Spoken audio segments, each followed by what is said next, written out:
할렐루야! 2025년 7월 23일 수요일 아침입니다. 성도들에게 찾아가는 말씀, 오늘은 민수기 22장의 말씀을 함께 묵상합니다. 우리는 인생을 살면서 종종 뜻하지 않게 길이 막히는 순간들을 마주하곤 합니다. 간절히 준비한 일이 갑자기 엉키고, 오랫동안 기도해온 문이 열릴 듯 하다가 닫히고, 순조롭던 관계가 이유 없이 어그러지기도 합니다. 그럴 때 우리는 이렇게 묻습니다. 왜 하나님은 이 길을 막으셨을까? 이건 사탄의 방해 아닐까? 아니면 내가 뭔가 잘못했을까? 분명 하나님의 뜻이라 믿고 걸어온 길인데 왜 이렇게 막히는 걸까? 그런데 성경은 오늘 우리에게 뜻밖의 메시지를 전해줍니다.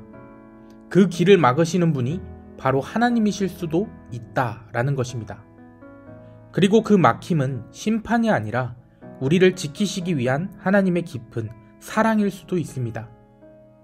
오늘 함께 나눌 민수기 22장은 인생의 길이 막혔을 때 우리가 무엇을 점검해야 하는지, 그리고 하나님께서 막으시는 그 길에서 우리가 어떤 선택을 해야 하는지를 깊이 있게 보여줍니다.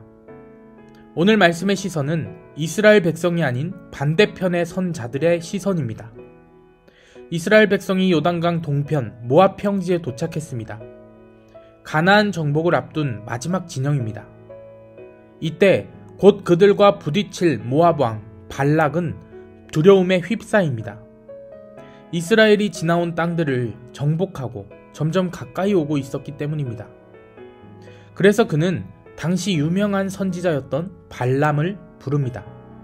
그리고 그에게 와서 이 백성을 저주해달라, 그리하면 내가 당신을 존귀하게 하겠다 라고 말합니다.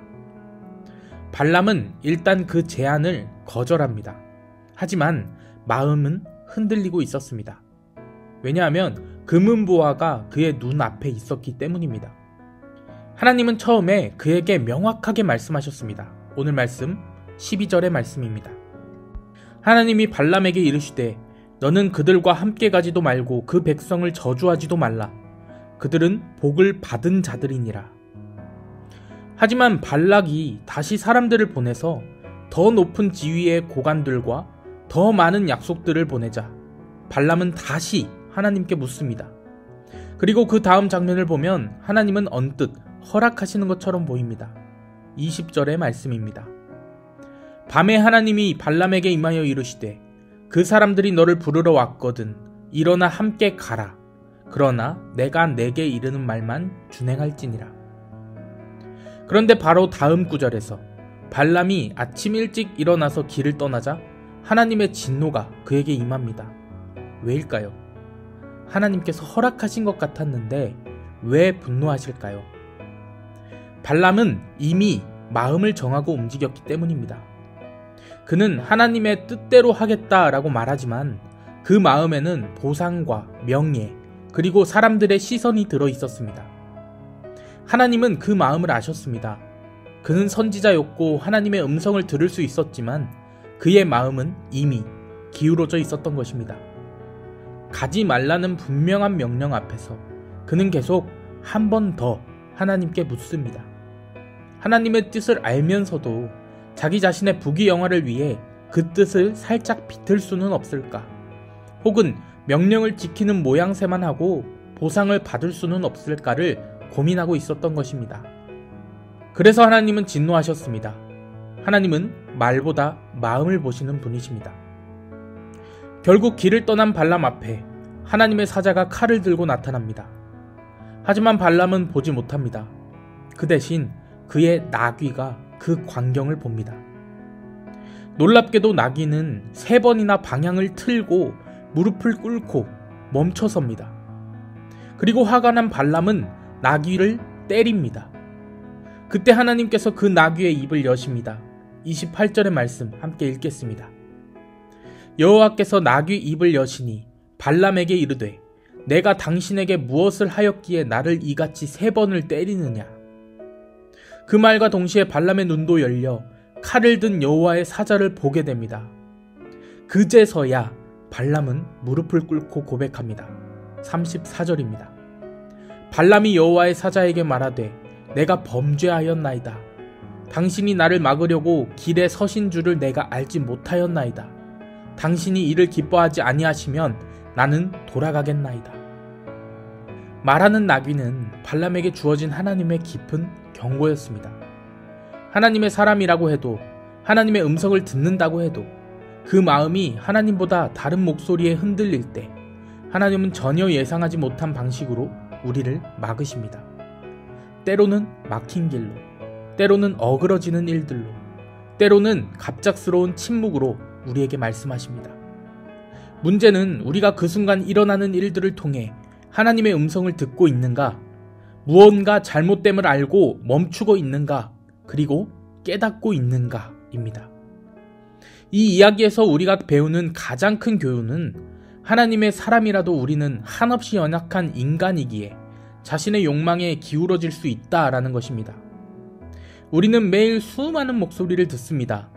사람들의 인정과 칭찬, 안정된 미래를 보장하는 조건들, 내 안의 두려움, 욕망, 자격지심, 그런 것들 말입니다. 그리고 그 속에서도 우리는 묻습니다. 하나님, 이 길이 맞나요? 그러나 이미 우리의 발걸음은 하나님의 음성보다 먼저 마음속 결정을 따라가고 있을지도 모릅니다. 하나님은 우리를 미워하셔서 길을 막으시는 분이 아닙니다. 오히려 우리가 망가지지 않도록 하기 위해, 우리가 결국 하나님보다 다른 것을 섬기지 않도록 하기 위해 우리를 멈추시는 것입니다. 막힌 길 앞에서 분노하거나 슬퍼하거나 억지로 돌파하려 하지 말고 잠시 멈추고 질문하는 우리 모두가 되기를 축복합니다.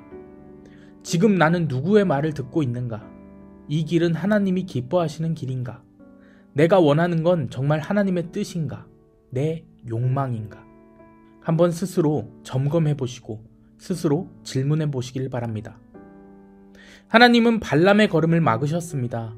그가 더 큰 보상을 기대하며 걸어가던 그 길 위에 하나님은 직접 사자를 보내어 때로는 보잘것없는 나귀의 입을 열어서라도 그를 멈추게 하셨습니다. 이것은 징벌이 아닙니다. 하나님은 그를 포기하지 않으셨기에 길을 막으신 것입니다. 오히려 무너지기 전에 붙잡아 주시려는 하나님의 자비였습니다. 오늘 이 아침 혹시 여러분의 삶에도 막힌 길이 있습니까? 도무지 풀리지 않는 일, 기도해도 응답되지 않는 상황, 마치 하나님이 침묵하시는 것처럼 느껴지는 그 현실 속에서 혹시 하나님께서 말씀하고 계신 것은 아닐까 점검해 보시기를 바랍니다. 그 길이 내가 원하던 길이라 할지라도, 그 길이 하나님의 뜻처럼 보였다 할지라도 하나님보다 앞서 걸어가고 있는 내 발걸음이 있다면 오늘 다시 멈추고 들어야 합니다. 여러분의 상황이 풀리지 않는 답답한 막힘 가운데 있다면 그 막힌 길 앞에서 다시 조용히 하나님께 귀 기울이고 하나님의 뜻을 찾으며 순종의 길로 돌아서는 저와 여러분 되시기를 주님의 이름으로 간절히 축원합니다. 아멘.